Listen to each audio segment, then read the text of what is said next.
Wholeness, beautiful beings. Hello, welcome to my channel. My name is Rashida Silvertree, and I wanted to share this with you because it's kind of a concern. I've noticed when I'm venturing out into the digital virtual world that we continue to expand on loneliness. And so today's topic is: do you want to know the cure to perpetual loneliness? This is it. So this growing, I guess, trend or concern that's under this guise of mental health, right? Um, well, first off, loneliness affects everyone at different times, cycles and seasons in our life. Like I always mention cycles and seasons. There are times where you'll have a very powerful space that you enter on your path that deals with aloneness. And aloneness, all oneness, right? You're part of the all. So you're never alone when you're in the space of aloneness. But loneliness is a different and very specific kind of frequency. It is the illusion. It is the illusion that we are separate, we are cut off, we are pushed out, we are isolated, we are abandoned, we are left alone in the worst way. There's no support, no one to talk to, no one to turn to, and so we ingest and digest, actually just ingest this energy of loneliness. And I say illusion because it's something that is false. We're not lonely. We're not meant to be lonely people. Human beings are social. We are social. We are a collective. We need each other. However, due to the illusions that we continue to support in this paradigm, right, that we call reality, it's a growing epidemic, okay? And I see this in my line of work.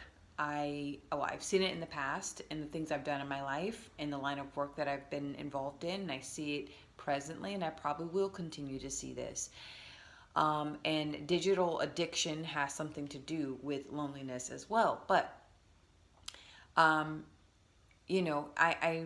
come across a few videos or reels or whatever, and it's like a group of men, men's mental health, right? Which is something that I think society overall bypass. We have in the past. I think society's gotten a lot better with bringing attention to mental health and how important that is. I think in the past 10 years, and I'm really, really happy about that. I used to actually work in psych health as a mental health technician.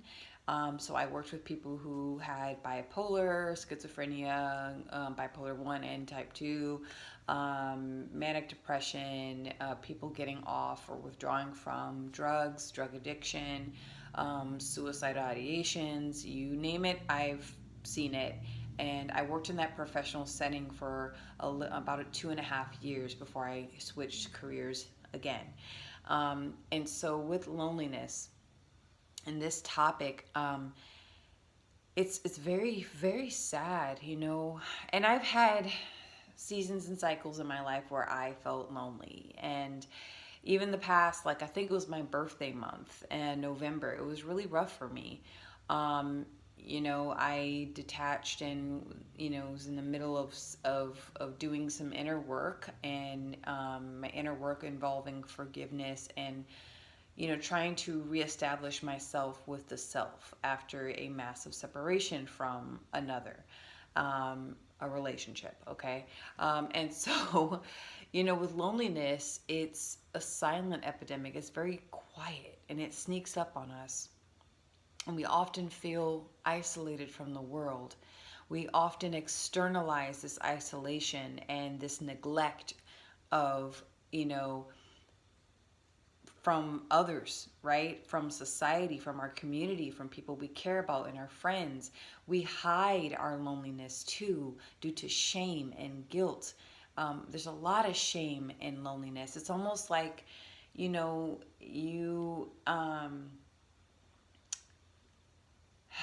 like you try to, okay, I'm going to share something personal. So I mentioned November was very difficult for me last year, November 2023. And I went out on a date with myself, by myself. I've been doing this for quite some time. I think a long time, many years, okay? I have no problem taking myself out to dinner. I have no problem taking myself to the movies. I have no problem going to events and openings and museums and things and places I like to enjoy. Would I like companionship? Yes, from time to time, but I'm very capable of doing these things alone. Well, on this particular day, I believe it was my birthday weekend or my birthday. I think it was my birthday weekend. And I wanted to go out. And so I wanted to go to hear live music. So I show up and the place is completely booked. Nothing was working right. I wanted to go to a restaurant. The restaurant was booked. Nothing was working right. I wanted to go to the movie theater. And the movie I wanted to see last minute, I think it was a Friday. So it was booked. It was a full house. They wouldn't let me in because it was past a half hour mark or something, and I couldn't get into the theater. So I was driving all around trying to alleviate this loneliness that I felt. And I broke down and cried. I cried. I felt emotional. I allowed myself to feel the isolation, the plans not working out right, because I was trying to distract myself from something, right? I was trying to distract myself from the void, and so I was throwing myself out there, and I feel like the universe was wanting me to pause and to just sit with my feelings. And my personal journey with loneliness, I've learned that I am very cerebral. I process difficult emotions through the mind, through intellect, through analysis, through critical thinking. And that's how I process a lot of my emotions. Now, if I feel sadness or anger, I will allow myself to feel angry, and I'll allow myself to feel sadness or joy, right? I'm human. I allow myself to feel these things, and I'll speak it out loud, like almost like a prayer to the universe. But I notice that sometimes with loneliness and sometimes doing that, allowing myself to just feel, is very difficult. And I'm an empath. I'm very empathic. I'm very intuitive. I'm very sentient and feeling. I'm a big feeler. I feel people all the time. But I noticed that night I was really struggling with just being present with those emotions. And so that's what comes up with, loneliness, what it brings out of me. But the point of this video is to kind of focus on a solution to loneliness, because there's a couple of videos I bumped into where it was a clip of several different men, which it's an epidemic among men of all ages, really, where they lack community. It's harder for men. It's more challenging for men to form brotherhoods amongst themselves. And I'm not talking about this whole red pill alpha bull crap. I'm not talking about that. I'm talking about real, coherent, connecting, loving, emotional, support that men lack. And I thought that was really interesting, because in these clips, these men were saying, I've never been in a real relationship. I don't have any friends. I mean, I now bump into men and women making these YouTube videos sometimes in the digital world that will go on, they'll confess, they'll put it out there for millions to see, and millions of views. People gravitate towards it because they too, if you're human, you've had lonely moments. You've had moments where you've had to deal with being lonely. And it just, something came to me, because yes, I'll have moments of loneliness, but this is what I feel like I'm just going to pitch out to you guys for those of you who are currently going through a loneliness crisis right now. The main thing that I feel like that could help cure perpetual loneliness, where you just think, oh, no one wants to be around me, I'm unworthy, I don't have what it takes to build long lasting relationships with people. Volunteer. Being of service to someone less fortunate than you. It puts things into perspective. Okay? And maybe not just less fortunate than you, but someone who needs assistance or help with something. Perfect personal example. During COVID, unfortunately, the school that I worked with was closed indefinitely. It had a lot of internal issues, and then when the pandemic hit and they shut down everything, it was the final nail in the coffin. Okay, I was distraught. I was heartbroken. The students were heartbroken. My colleagues were heartbroken. It was a very small, close-knit family like school and institution. It was a place where a safe place for the kids, for the children, for staff. It was a beautiful 2-year experience. And so what would I do, right? What could I do? And so I started looking into my own interests. Like, I've always had a hobby for agriculture and farming. I have a lot of green thumbs in my family, and so I was always around. My mom loves plants. She just loves to plant. She loves to garden. She just loves plants, and I grew up with that. And so I fed into that interest. And guess what? It's amazing what we can do when we open ourselves up to things that bring us joy. Okay. I had a friend and another, or a mentor of mine. He said, oh, well, I have some friends that are, in this state. They need help with gardening and harvesting their crops. Do you think you'd be open to doing that while you're in the middle of figuring what your next move is? I said, absolutely. And so I got into it. It was a room and board situation where, for like an exchange, like I would work 6-7 hours in a day. They would, give me room and board. And then on the weekend, I would be responsible for feeding myself and whatnot. But it was an amazing experience, and it brought me a lot of joy because I knew I was helping someone else outside of myself. I was breaking through that illusion, that veil of separation, right? See, the illusion of separation is what causes a lot of human suffering. Truly, when you believe deep to your core that you're separate from everyone else and everyone's separate from you, and no one can see your worth, so you must be worthless, you must be, completely useless to the world.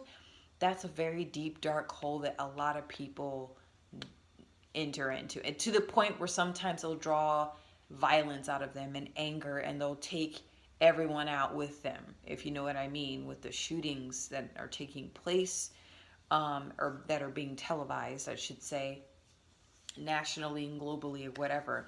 But deep seated loneliness can really take a lot of human beings to very dark places.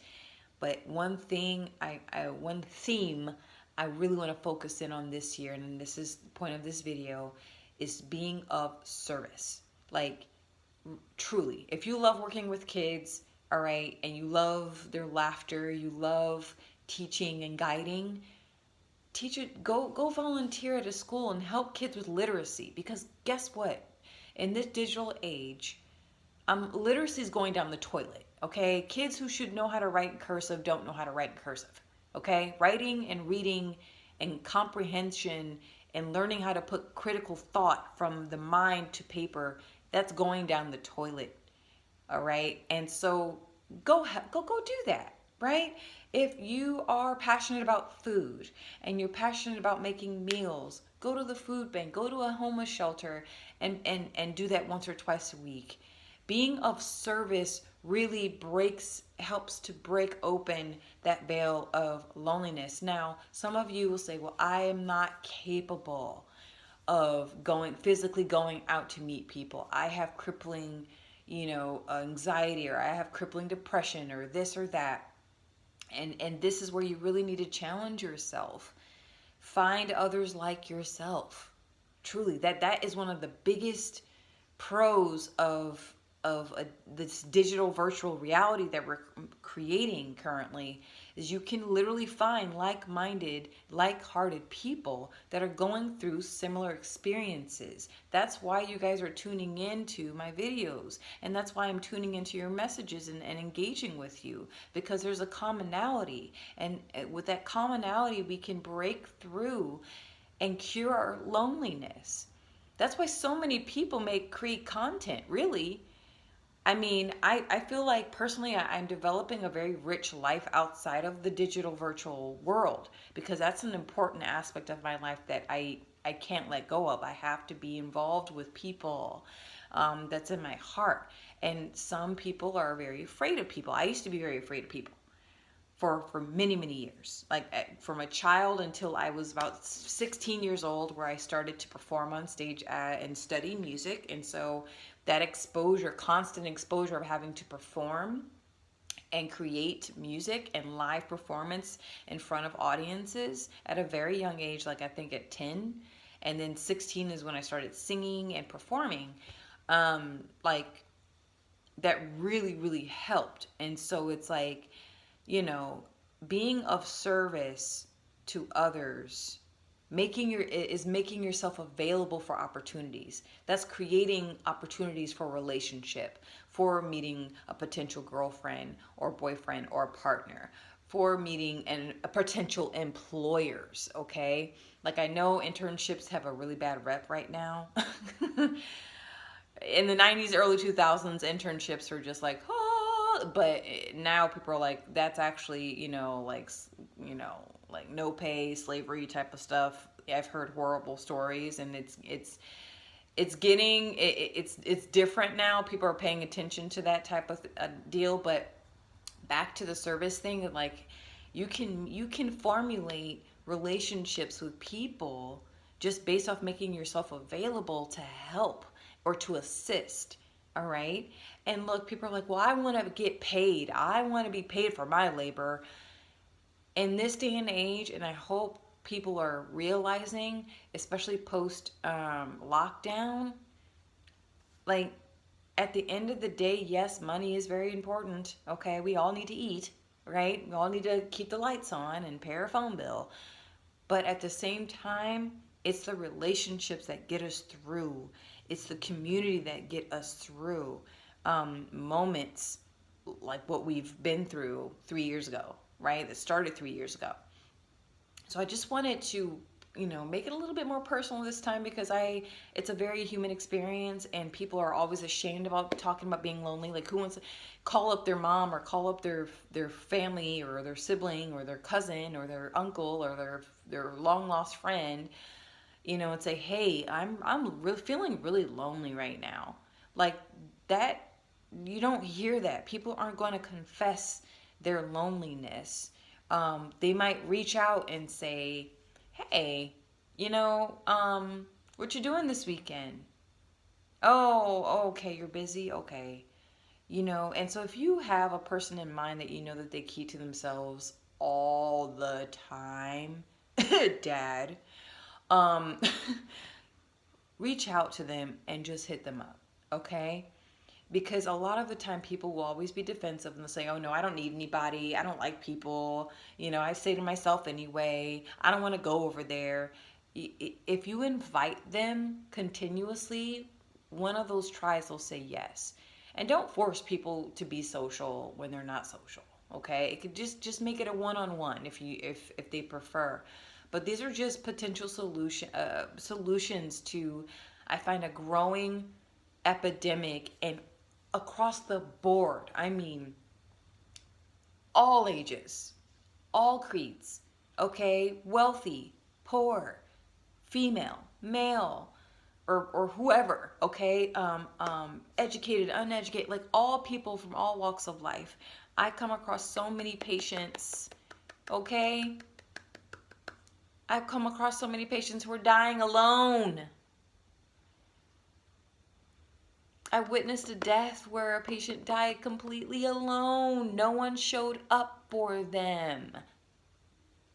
No one showed up. And that says a lot. You don't know someone's backstory. You know, they could have been a horrible person or whatever. That and the family is like, keep, you know, they stay away. But it to me, like that, man. And I help people who go through the most vulnerable moments in their lives. And some people show up and some people don't. And they're just there going through it. So I have a unique perspective, and that's why I'm sharing this with you all. Like, you shouldn't be lonely. Aloneness is different. I'll make a video on that. But we're not built for loneliness. We're meant to connect. Even if it's para relationship, where it's a one-sided relationship. You know, it's the humanness that you guys are connecting with me, and the authentic and sincere parts of what I'm saying that you're connecting with. I don't want to make this video too long because you guys have things to do. You know my style. I hope by now I'm not going to make this hours and hours and hours and sucking your energy. I'm going to make a video on that too, because this digital addiction is real, okay? It's real and it's sneaky. And you have to learn yourself, and you have to learn how to use it in order to not get sucked into the black hole that is the digital world. But I digress. Just food for thought, food for the heart. You know, the cure to loneliness is making yourself available to other people. Make yourself available to other people. And don't stop. And the key to that, to making yourself available to other people, is do things that bring you joy, that puts a smile on your heart, that puts a smile on your face. It doesn't matter how corny or how crazy it may sound to someone else. Like, many people are surprised when I say, oh yeah, I like to farm, I like to plant, I like to do stuff, you know, and dig and get in the dirt and get dirty. I know maybe I look earthy or hippie or whatever, but I that's what I like to do. You know, I like to be close to the earth, and I make myself available, and I build relationships with people in that way, and it's very fulfilling. So follow what brings you joy. Follow what brings you joy, and allow that joy to bring the people to you, to dissolve that illusion of loneliness. I'm sorry this video is 23 minutes long. So that's it. That's all I wanted to really share. And now I'm going to go to bed because I'm tired. Usually I don't make videos at night. But I just thought it was so important because the videos were disturbing. Like, I've never had any friends. I never made friends. I've never had a girlfriend before. I never had this before. I know, you know, it's like, well, what are you doing? Like, go at, like, do what you, when you're doing what you love, you're going to meet people that love to do what you're doing, and they're going to end up loving you, because the love that you have for what you're doing is felt by all. It's felt by other people, and that attracts people into your space. Okay? All right. Wholeness to you all, and expand your consciousness, evolve your human being, and embrace supreme love and guidance. Thank you so much for tuning in. I really hope this message really connects with someone out there that's dealing with this issue, okay? Because it's real, and it's killing a lot of spirits out there and blocking a lot of people from receiving the love that they deserve to experience. Thank you. See you.